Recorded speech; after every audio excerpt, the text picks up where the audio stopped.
Doctor Laxmikant Vajpayee ji जिस मेरठ से हैं, उसी मेरठ में गाजियाबाद से मेरठ होते हुए हरिद्वार के लिए कावड़ यात्रा निकलती है। 4 करोड़ कावड़ यात्री निकलते हैं। 17 के पहले यात्रा नहीं निकालनी दी जाती थी और आज हेलीकॉप्टर से पुष्प वर्षा होती है। ताकत का एहसास कराइए और ताकत का एहसास कराएंगे जो ये पत्थरबाज हैं, सड़कों पे आपके लिए झाड़ू लगा करके रास्ता साफ करते हुए दिखाई देंगे। ये बजरंगी पताका हर घर में फहराई हुई दिखाई देगी और उस ताकत का एहसास कराने के लिए ही ये चुनाव आपके पास है। बंटिए मत जातियों में।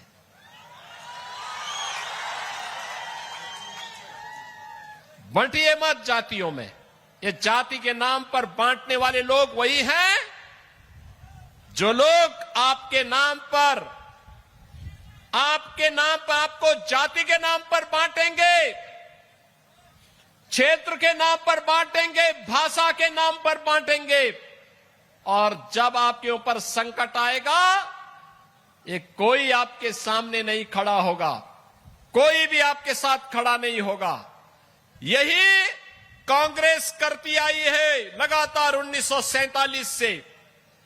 यही कांग्रेस ने देश को जख्म दिए, यही आरजेडी ने बिहार में जख्म दिए और यही झारखंड मुक्ति मोर्चा इस झारखंड के साथ कर रही है। बहनों और भाइयों, अभी तो हाल ये है और जिस प्रकार की घुसपैठ ये लोग करवा रहे हैं बांग्लादेशी घुसपैठियों का, जिस प्रकार की घुसपैठ इन लोगों ने रोहिंग्या का झारखंड के अंदर कराना प्रारंभ किया है, अगर डेमोग्राफी चेंज इसी प्रकार की होगी, आज ये लोग यात्रा रोक रहे हैं। बहनों और भाइयों, आने वाले समय में घरों के अंदर घंटी और शंख भी नहीं बजाने देंगे और इसलिए आवश्यकता है, आपसे कहने के लिए आए हैं, भाजपा को लाइए, एक रहिए और नेक रहिए। मैं तो बार बार कहता हूं, देश का इतिहास गवाह है, इस देश का इतिहास गवाह है, जब भी जाति के नाम पर, क्षेत्र के नाम पर, भाषा के नाम पर बंटे हैं तो निर्ममता से कटे भी हैं। हम बार बार इस बात को कहते हैं, जाति के नाम पर मत बंटिए। ये बांटने वाले लोग देश के साथ धोखा दे रहे हैं। इनको देश इनके एजेंडे का हिस्सा नहीं है। भारत सुरक्षित हो, भारत समृद्ध हो, हर चेहरे पर खुशहाली आए, हर नौजवान के हाथ को कार्य हो, हर किसान सम्मान के साथ अपना जीवन यापन करे, हर बेटी और हर बहन स्वावलंबन का जीवन जिए, हर किसान के खेत में फसलें लहलहाती हुई दिखाई दे, उसके चेहरे पर भी खुशहाली हो और व्यापारी सुरक्षित हो। यह इन बांटने वाले तत्वों का, इन बांटने वाले लोगों का, इन बांटने वाले राजनीतिक दलों के एजेंडे का हिस्सा नहीं है। यह वह हर कार्य करेंगे जो भारत के विरोधी होंगे, उनको प्रश्रय देंगे, घुसपैठियों को प्रश्रय देंगे, अराजकता को बढ़ावा देंगे, हिंदुओं को जाति के नाम पर, क्षेत्र के नाम पर, भाषा के नाम पर बांटेंगे, पर्व और त्योहारों में विघ्न और बाधा डालेंगे और चुनाव के समय आपको फिर जाति के नाम पर बहकाने का प्रयास भी करेंगे। बहनों और भाइयों, यह समय बंटने का नहीं है, यह समय तो देश के बारे में प्रधानमंत्री मोदी जी की सोच के अनुसार कार्य करने का समय है। आप मुझे बताओ, मैं पूछना चाहता हूं, ये कांग्रेस, आरजेडी, झारखंड मुक्ति मोर्चा से मैं पूछना चाहता हूं, कांग्रेस को देश के अंदर लंबे समय तक, इंडी गठबंधन को लंबे समय तक देश के अंदर अकेले कांग्रेस को शासन करने का अवसर मिला था, उत्तर प्रदेश में भी मिला था। क्यों नहीं इन्होंने अयोध्या में राम मंदिर के निर्माण का मार्ग प्रशस्त कर दिया? क्यों नहीं किया?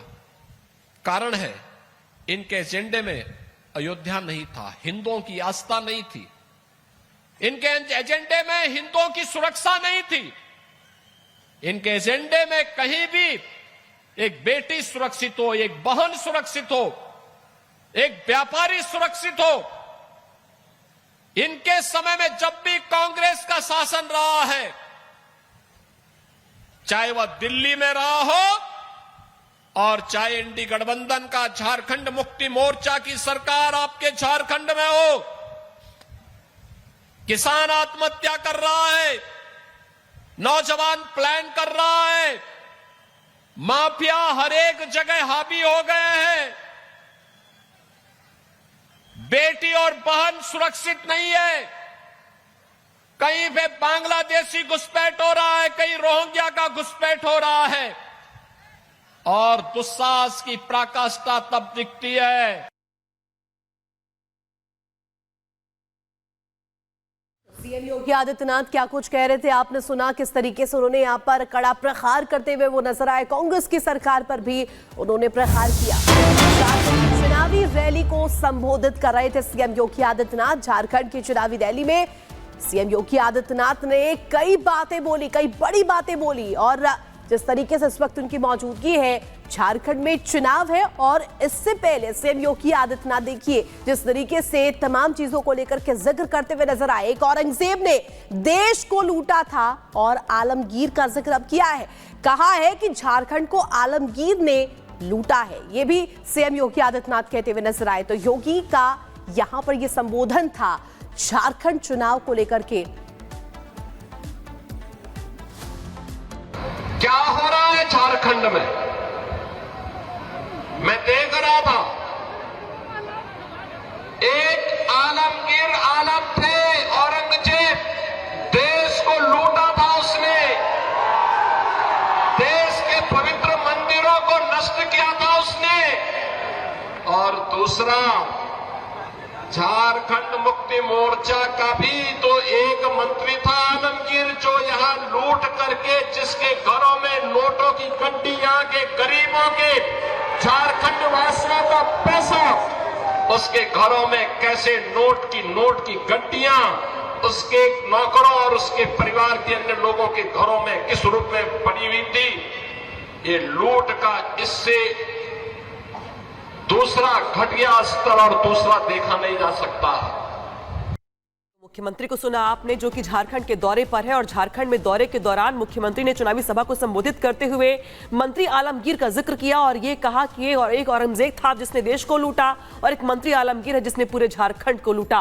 मुख्यमंत्री की ओर से कई बड़ी बातें कही गई, जब कहा गया ये कि जाति के नाम पर बंटना नहीं है, मुख्यमंत्रियों की ओर से एक बार फिर से ये दोहराया गया और ये कहा कि कांग्रेस हमेशा बांटती आई है, 1947 से कांग्रेस ने बांटा ही है, पत्थरबाजों का राम नाम सत्य हो गया, ये भी मुख्यमंत्री की ओर से कहा गया।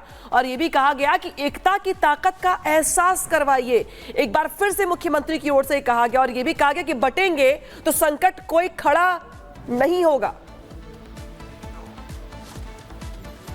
ये पत्थरबाज पहले कश्मीर में भी थे, याद करना, आज पत्थरबाज सब राम नाम सत्य है की यात्रा में जा चुके हैं। ये पत्थरबाज पहले भी थे और 2017 के पहले ये यूपी में भी थे। इनके आका उत्तर प्रदेश को लूटते थे, कोई खनन माफिया के रूप में, कोई भू माफिया के रूप में, कोई पशु माफिया के रूप में, कोई वन माफिया के रूप में। गोगो दीदी योजना, ये भी भाजपा की गारंटी है, मोदी जी की गारंटी है कि झारखंड की हर महिला के खाते में हर महीने की 11 तारीख को 2100 रुपये, 2100 रुपये तक की वित्तीय सहायता पहुंचा देना। 21 लाख परिवारों को मिलेगा अपना पक्का घर और सभी परिवारों को घर निर्माण के लिए मिलेगा मुफ्त बालू। यानी ये भाजपा कहती है कि हम मुफ्त बालू घर निर्माण के लिए देंगे और बालू माफिया का सफाया कर देंगे। युवा साथी भत्ता, जिन्होंने स्नातक स्नातकोत्तर की डिग्री प्राप्त कर ली, जिन युवाओं को डिग्री प्राप्त करने के पहले 2 वर्ष में अगर उन्हें कोई नौकरी नहीं मिलती है तो प्रत्येक माह 2000 रुपए की गारंटी भी भाजपा आपको दे रही है, एनडीए आपको दे रहा है। और बहनों और भाइयों, इसके साथ ही जो यहां पर भर्तियां ये नहीं कर पाए थे, सरकारी नौकरी नहीं दे पाए थे, पहले ही कैबिनेट में निर्णय लेकर के भारतीय जनता पार्टी ने कहा है उन युवाओं के लिए नौकरी का पिटारा लेकर के भी भारतीय जनता पार्टी झारखंड के अंदर ही लेकर के आएगी।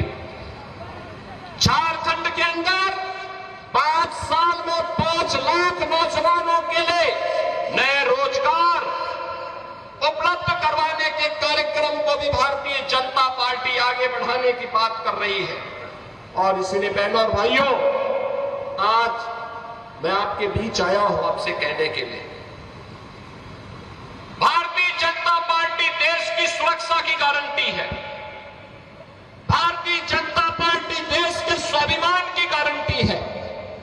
भारतीय जनता पार्टी युवाओं के रोजगार की गारंटी है। भारतीय जनता पार्टी महिलाओं के लिए सम्मान और स्वावलंबन की गारंटी है। भारतीय जनता पार्टी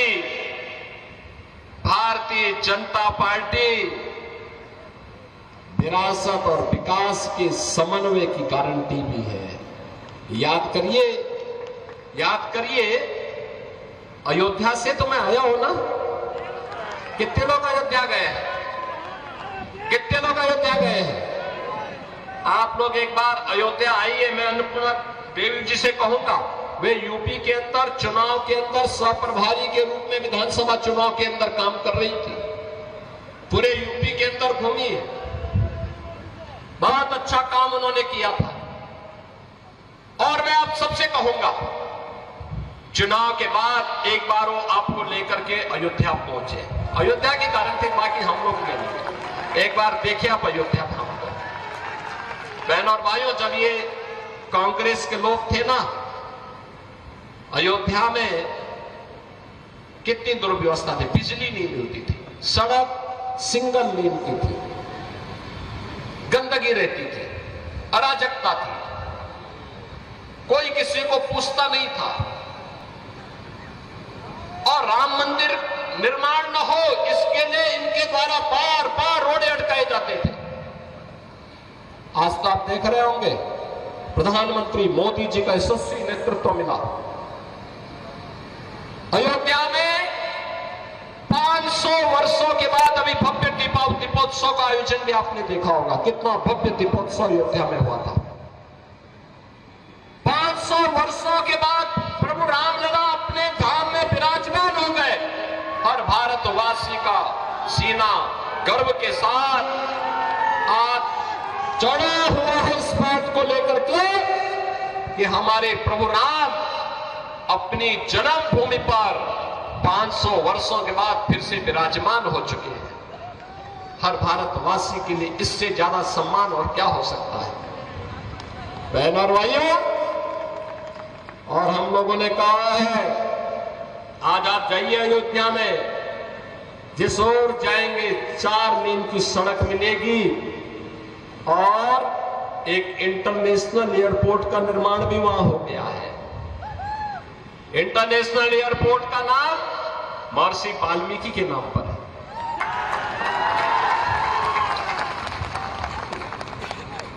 वहां पे जो बड़े बड़े यात्री विश्रामालय बनाए गए हैं उनका नाम है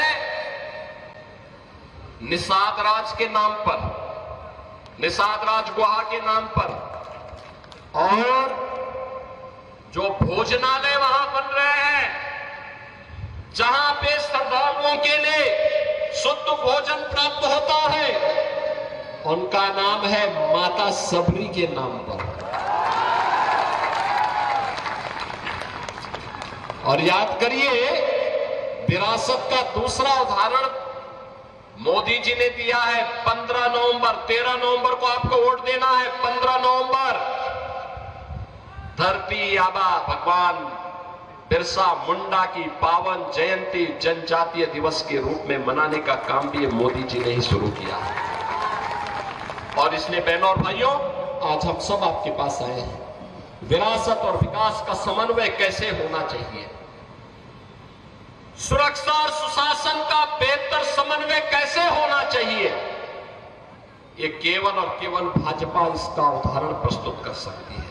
और डबल इंजन की सरकार जैसे भी हरियाणा ने निर्णय लिया, ऐसे ही झारखंड के अंदर ये भ्रष्टाचार की चंडी, सुरक्षा में सेंध लगाने वाली, माफियाओं को प्रश्रय देने वाली, अराजकता को, गुंडागिर्दी को यहां पर बढ़ाने वाली झारखंड मुक्ति मोर्चा और कांग्रेस का, आरजेडी का जो इंडी गठबंधन है, ये देश की सुरक्षा के साथ खिलवाड़ कर रहा है, राष्ट्र के स्वाभिमान के साथ खिलवाड़ कर रहा है।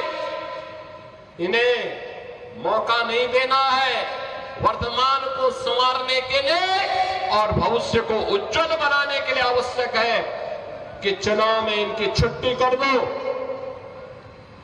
बाकी काम तो भारतीय जनता पार्टी की डबल इंजन सरकार, एनडीए की सरकार आने के बाद स्वयं कर देगी। और इसीलिए आज मैं आप सबसे कहने के लिए आया हूं, जब अयोध्या में प्रभु रामलला के भव्य मंदिर के निर्माण के कार्यक्रम को पूरा करने के बाद मोदी जी के कर कमलों से रामलला 500 वर्षों के बाद अपनी जन्मभूमि पर विराजमान हुए, तब मोदी जी ने एक बात कही थी। उन्होंने कहा था, ये तो एक शुरुआत है, शुरुआत। आप इशारा भी समझे होंगे ना।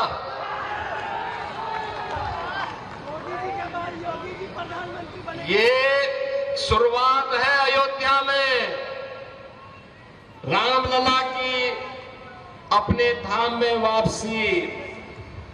स्वाभाविक रूप से हमारे कृष्ण कन्हैया कहां मानने वाले हैं, मथुरा में भी यही इंतजार होने वाला है। और इसीलिए मैं आपका आह्वान करने के लिए आया हूं, कोडरमा और बैरगट्टा के भी आप सभी श्रद्धालुओं को मैं आमंत्रित करता हूं। काशी में भी, अयोध्या में भी और मथुरा में भी दर्शन करने के लिए पधारिए। भारतीय जनता पार्टी को झारखंड में फिर से पूर्ण बहुमत की सरकार बनाने के लिए अपना आशीर्वाद दीजिए। छठी मैया का आशीर्वाद आपको प्राप्त हो, इस विश्वास के साथ आज से प्रारंभ हो रहा छठ महोत्सव के लिए आप सभी को मैं हृदय से बधाई देता हूं, आप सबका मैं अभिनंदन करता हूं और आप सबसे यही अनुरोध करता हूं, भारतीय जनता पार्टी ने डॉक्टर नीरा यादव जी को कोडरमा विधानसभा क्षेत्र से अपना प्रत्याशी बना करके उतारा है और साथ साथ श्री अमित यादव को बरकट्टा से अपना प्रत्याशी बना करके आपके बीच में उतारा है। आपका आशीर्वाद इन दोनों प्रत्याशियों को प्राप्त होगा, दोनों हाथ में करके होगा, दोनों।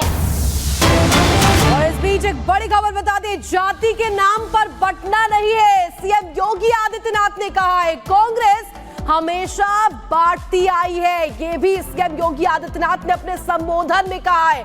हजारीबाग से आपको सुनवा रहे थे किस तरीके से सीएम योगी आदित्यनाथ चुनावी संबोधन को यहां पर देते हुए नजर आए थे। 1947 का जिक्र किया, कहा कि कांग्रेस ने बांटा ही है। 1947 से पत्थरबाजों का राम नाम सत्य हो गया है। सीएम योगी आदित्यनाथ ने दो टूक कहा है, सुनवा देते हैं क्या कहा है सीएम योगी आदित्यनाथ ने।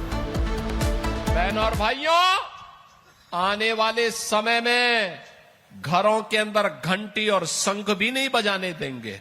और इसलिए आवश्यकता है, आपसे कहने के लिए आए हैं, भाजपा को लाइए, एक रहिए और नेक रहिए। मैं तो बार बार कहता हूं, देश का इतिहास गवाह है, इस देश का इतिहास गवाह है, जब भी जाति के नाम पर, क्षेत्र के नाम पर, भाषा के नाम पर बंटे हैं तो निर्ममता से कटे भी हैं। हम बार बार इस बात को कहते हैं, जाति के नाम पर मत बंटिए,